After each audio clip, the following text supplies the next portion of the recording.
السلام عليكم ورحمة الله وبركاته. دمان أمد الصوماليات ميل كستو جوكتان آد بانين سلاميا كسو دواد موغال أصب موغال كاس oo aan rajaynayo masaan u malaynayo in uu noqon doono muuqaal wax badan in laga bartay u baahan tahay mas muuqaal loo baahan yahay in wax badan laga dhex barto u baahan adigana waxaan kaa codsanayaa muuqaalkan hadduu ku soo gaaro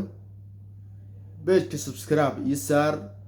wixii fikirkaagana hoos igu reeb waan hubaa muuqaalkan inaad daawateen mas aad daawanaysaa sababtoo ah qofka muuqaalka inuu dad badan gaaray waxa laga dareemi karaa qaybta fiyuuska laga dareemaya boqolkiiba boqol muuqaalka ka horeeyay dad badan baa soo gaaray laakiin inta page-ka inta subscribe tiraadina aad bay u yaraayeen anti ugu soo biirtay waad ku mahadsantihiin waxaan rabaa inaan laba qodob ka hadlo qodob waa qodobkii maanta ka dhacay shirkii maanta ka dhacay oo iskugu yimaadeen gobolka Banaadir taliska ciidanka iyo ay iskugu yimaadeen sirdoonka nisa iyo warqadii 20kii bishan ka hor warqad uu madaxweynaha soo saaray ahayd golaha wada tashiga qaranka loogu yeeray inay madaxweynaha maamul goboleedyada inay soo xaadiraan warqadii waa laga daba yimido maantay maadaama shirki maanta la rabay inuu qabsoomo warqad kale xafiiska ra'iisul wasaaraha ka soo baxday banaanka loo soo tuuray warqadaasi oo ahayd in maartay laga baxay maartay shirki uu qabsoom waayay arrimo farsamo awgooda labadaasi qodob banaawi dul istaagaya wixii fikirkayga ah oo aan isleeyahay inay toosan yihiin kollayba qof igala shaqaysan male waa fikirkayga antayga qaldantana waa camali shaydaan siyaasi mihi laakiin aragti baa wadaa antaasi waan rajaynaya inaad ku qanacdaan ku soo dhawaada waxaan ku horeynayaa warqadii uu madaxweynaha uu soo saaray ahayd shirka wada tashiga qaran in laga soo qayb galo warqadaas waxaa lagu xusay madaxweyne Deni Qoorqoor Lafta Gareen Axmed Madoowe iyo Hiirshabelle ninka xukuma Cali Guuldaawe warqadaasi waxa saaska kore waxa lagu qoray waxa la yiri codsi ka yimid xafiiska madaxweynaha oo ah codsigaasi loo diray dawlad goboleedyada Soomaaliya mase dawlad goboleedyada dalka ka jira haddaba dawlad goboleedyada markii la yiri warqada waxa ka maqan laba maamul baa ka maqan maamulka koowaad warqada ka maqan waa maamulka jamhuuriyadda Soomaaliland warqada maamulka kale ka maqan waa SSC Khaatumo maadaama warqadan loo diray maamul goboleed loo diray sababta labada maamul goboleed loogu tagay mase looga tagay aan horta ma garan laakiin hal mid baan rabaa inaan shacabka la wadaago qof kasto maskaxdiisa iyo aqligiisa iyo garaadkiisa uu joogo xisaabta ku darsada dadka maanta Soomaaliya xukuma nin kasto jeebkiisa iyo dantiisa la soo shartigay lama soo shartigin hal qodob oo dadka wax u tariya sababtoo ah warqada soo baxday xafiiska madaxweynaha ka soo baxday waxa laga rabay hadii ay tahay warqad danta Soomaaliyeed ka talinayso hadii ay tahay meesha waxa la rabay in lagu qoro maamul goboleed dhamaantood in lagu qoro meesha waa loo baahanaa maamul goboleedkii diiday waa war kale taasa ii dambayso laakiin waxa loo baahanaa in lagu qoro maamul goboleed dhamaantood dalka ka jira waa in warqada lagu cadeeyo in loo yeeray loo baahanaa horta tii lama samay tan maamul goboleed ha ii gelin habeen dambe la gaaro warqada markii ay soo baxday iyadoo 20 daqiiqo hawada ku jirin qofkii ugu horeey ka soo jawaabay yiri meeshaas uma soo socdo Deni buu ahaa madaxweyne deni buu ahaa madaxweyne deni warqadda inuu diido maxaa keenay hal sabab baa keentay mase hal cilada keentay maxaa ka mid ah xilligii doorashadii Soomaaliya dhacday madaxweynaha Soomaaliya uu guuleystay ninka deniya Soomaaliya mase Muqdisho dano kala ahaa danihii uu kala waa ka waayay sidaas daraadeed ninka asina kursigiisii oo maartay suunkiisu u xirtay gobolku uu ka taliyo mar labaad doorasho ka dhacday asiga ku guuleystay waliba ayadoo aad loogu xunyaa markuu ku guuleystay doorashadu ku guuleystay qofka uu horeeyay warqadda codsiga calaamasaarka loo soo diray madaxweynaha Soomaaliya ayuu ahaa kama labayna wuu tagay asigoo garow jooga madaxweynaha wax laga codsaday mase deni uu soo saaray oo ah mase codsi u jeeday oo ah wixii maartay naga dhex jiray khilaaf siyaasadeed ah inaan xalino gogashina anaa dhigaya marka waxaan idin ka codsan inay iga cagbashaan qofkii ugu horeeyay cagbalay madaxweynaha Soomaaliya oo ahaa wuuna markuu cagbalay oo maamul goboleed dhamaantood isku diyaariyeen buu diiday madaxweynaha buuq waa laabtay wuxuu dhahay khayran ku rajeynaya asigoo ka cararayo dantiisa siyaasadeed inay burburi doonto asigoo ka fiiriyay buu dhahay waa ka baxay annaka haddaynu nahay shacabka Soomaaliyeed halkaasay waxaan u aragnay 100% in maseerkeena masiirka ummadda Soomaaliyeed in lagu ciyaaray oo shakhsi kasto dantiisa naga fiirsaday ilaahay baan idin ka barina ilaahana iskeen dhaafiyo taas halkaasan kale haddaba warqadii madaxweynaha uu disay codsiga iyo tii deni diiday markii laga soo tago warqad kale maanta soo baxday haddana maadaama bish 20 ahayd oo lagu balansanaa in la isku yimaado shirka wada tashiga warqadaas safiya u dhageyso warqadda waxa ku qoran ayada oo maantay lagu balansanaa in la qabto shirkii wada tashiga qaran maanta oo bisha ay 20 tahay abriil 2024 warqadaasi oo maartay markii hore codsigaasi uu jeediyay madaxweynaha Jamhuuriyadda Federaalka Soomaaliya Mudane Xasan Sheekh Maxamuud codsigaasi oo ahaa in 20 abriil ilaa iyo 21 abriil shir wada tashi qaran lagu qaban doono magaalada Muqdisho shirkaasi oo laga codsaday in ay isku yimaadaan maamul goboleedyada warqadda waxa lagu xusay in uu shirkii baaqaday ilaa farsamo awgooda haddana laguma sheegin warqadan dhaxaleed ilaa farsamo laguma sheegin ilaa farsamo qabsaday meesha laguma sheegin halkaas haddana shacabka hadeenu nahay waa daban kale noo qoolay noo xiray oo aan ku dhacnay taasina ayadana halkaas ay joogto warqad la soo saaray oo la diiday iyo haddana warqad kale gadaal laga soo saaray oo ah shirkii lagu ballamay in la qabto 20 bish ilaa 21 bisha abriil inuu qabsoom waayay mas oo qabsoom waayay ilaa farsamo awgooda meesha lagu muxsin in dawladda mas warqad dadkii loo diray inay diideen halka ku muxsna ilaa farsamo dadka qabsaday mas dawladda qabsatay meeshan ku muxsna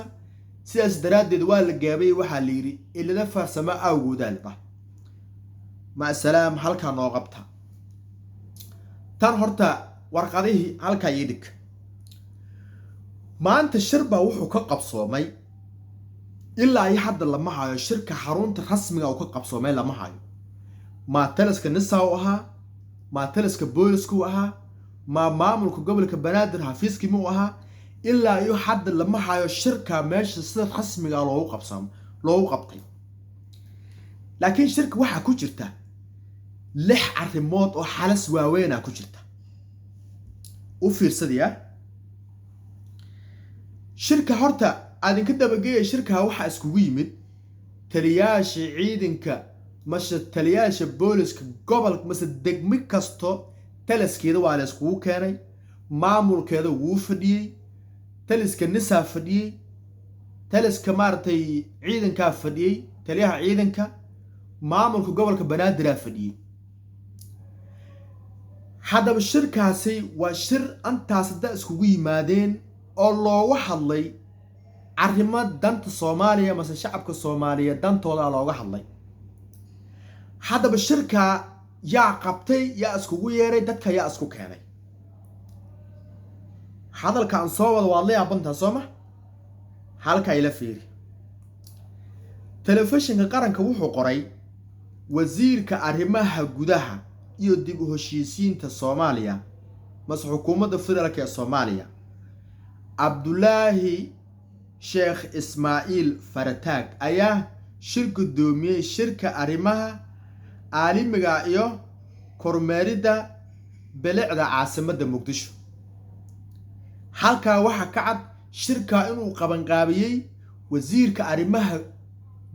gudaha dib u heshiisiinta inuu qabtay warka waxa faafinaya telefishinka qaranka faafinaya halka ay qabo taliska ciidanka booliska asana wuxuu faafiyay wuxuu dhahay shir lagu qabtay shir uu gudoomiyay taliyaha ciidanka booliska Saraaye Guuto fiiriya Saraaye Guuto Sulub Ahmed hada u fiirso ninkii la dhahay shirka uu gudoomiyay hago ka baxay wasiirka arrimaha gudaha hago ka baxay meesha lagu muxsin ka soo tag gobolka banaadir asagana wuxuu faafiyay Muqdisho 20 Abriil 2024 gudoomiyaha gobolka banaadir ahna doqon Muqdisho Yuusuf Hussein Jimcaale Madaale ayaa shir gudoomiyay shirka daadejinta arrimaha caalamiga arrimaha caasimadda oo ay goobjoog ka ahaayeen ilaahay baa idinku haddana u fiiri meesha warqad waxay ka soo baxday telefishinka qaranka warqad waxay ka soo baxday beeshka ciidanka warqadna waxay ka soo baxday gobolka banaadir warqadaha halka ka soo kala baxay warqad kasto waxa lagu xusay ninkii ku magacaabana marna lagu xusin dadka halka la iskugu yeeray halka yimid ida sir rasmiga oo isku keentay lama hayo meesha waxa fadhiya taliska nisaa fadhiya ciidanka gobolka banaadir ninka hogaamiya taliska fadhiya gobolka banaadir doqo magaalada fadhiya hadana dadka meesha la iskugu keenay saddexdooda maaha degmo kasto hogaankeeda iyo taliskeeda meesha la iskugu keenay hadan ilaa hadda lama hayo sida rasmiga dadka ida isku keentay lama hayo mar la sheegin ilaa hadda lama sheegin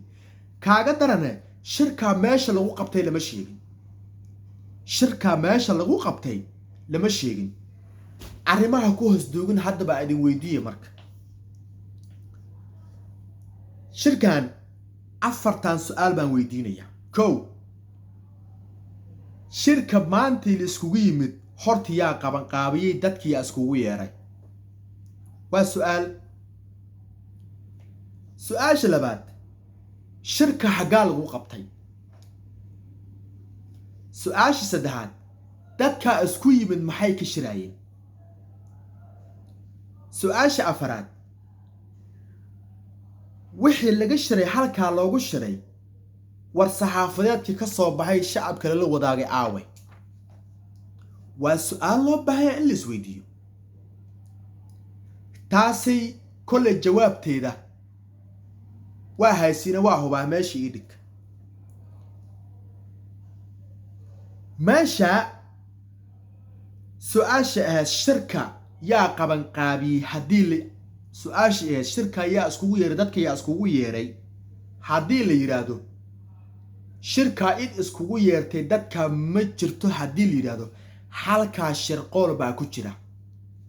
shirqool baa ka dhalan kara meeshaas sababtoo ah waxa laga tashinay haday ahaayeen arrimo abni iyo maartay wixii magaalada khalkhal gelinay haday ahaayeen meesha lagu muxusin shirka id qaban qaabisay lagu muxusin hadii lagu xuso shirka dhaxdiisa waxa ka dhaco warqada soo baxda waxa loo dhiiba afxayaan baa loo dhiiba gobolka banaadir afxayaan u leeyahay ciidanka mase afhayaan buu leeyahay ya antaaba laguma xusin marna laguma xusin haddana waxaa fadhiya degmo kasto maamulkeeda iyo saldhigga ku yaalo maaragtay sarkaalka hogaamiya mase ninka ciidanka hogaamiya halkaas kugu yimid ka waran shirkaa dhahaysa hadday waxa ka dhici lahayn ka waran mase hoolkaa lagu shireeyo haddii intii raggi intay galaan halkaa dhibaato ka dhici lahayd ka warama yaa la weydiinayaa lama hayo idda la weydiinayo waxaana hay soo fiirina sig bahashiyaa loo qaadan meel kale bahashiyaa loo qaadan halkaa wixii ka dhaco yaa la weydiin lahaa waa su-aal loo baahan laga jawaabo lama hayo ya su-aasha labaad dadkan yay u shiraayeen markii aan leeyahay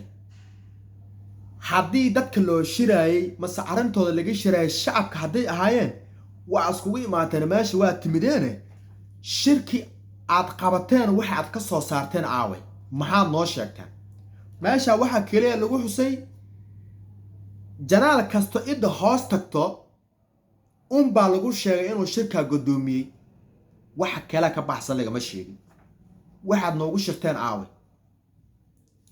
meesha lagama hayo su-aasha saddexaad oo ah shirka xagow ka dhacay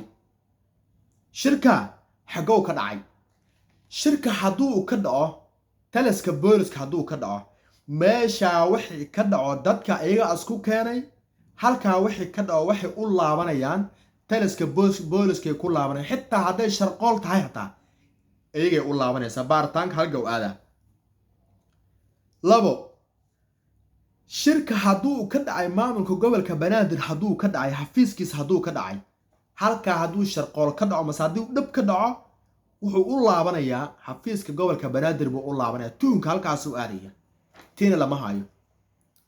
tan saddexaad shirka hadduu ka dhici lahaa nisa hadduu ka dhici lahay halkaa waxa kastoo ka dhaco waxay u laabanayaan taliska nisa tiina lama hayo war ilaahay baa idinku dhaariyey waa saddex khatarood oo ista saaran oo haddan aan la haynin hal meel ay ku adinta aan la garanayn ya war shir antaa dada iskugu yimaadeen oo aan la haynin ka waran shirkaasoo iskugu yimaadeen antaasoo dada iskugu imaadeen oo haddan aan la haynin halkii qof dadka isku keena aan la garanayn ya ka waran halka hadday waxa ka dhici lahay maantay yaa la weydiin lahaa yaa la weydiin lahaa bal ixsaana kale nooma sheegin haddana shacabka looma sheegin shirkaa meeshuu ka dhacay looma sheegin ya ilaahay baa idinku dhaarshiyey xaalista dadkaa loo maleegay ka war xaalista dadkaa loo maleegay ka waran war yaa maamula yaa xogaana dadka yaa hogaaminaya war haggee loo socdaa war soomaaliya see loo rabaa dadkan sidee loo rabaa in laga dhigo sidee loo rabaa kulleyba jawaabaheeda idinka rabaa cafaaf muuqaalkan ma aha muuqaal la iisoo dhiibtay waa fikirkayga waa aragtidayda wixii iga qaaldamay ha laga raali ahaado 100%. laakiin anigana codsiyan wataayo yacni su-aalahan iskama keenine maskaxdeen ka keenaye waa in la caddeeyaa shirka halku ka qabsoomay iyo idda dadka iskugu yeertay waa in la helaa mase in la helaa qasabna maaha waa aragtiday si dadka maskaxda aniga aan leeyahay laga yaabo dadka inay leeyihiin maskax kale way iga dugnaan karaan fikirka way qaban karaan anta fikirkayga qabto say u daawowaan mase daawadooda loo helo waa in la helaa shirka halkuu ka dhacay taasi intaas ayaan ka leeyahay ahay muuqaalkan haddii aad ka heshay uu ku soo gaaray please subscribe saar aad baad u mahadsan tahay asaabtaadana sii gaarsi assalaamu calaykum waraxmatullah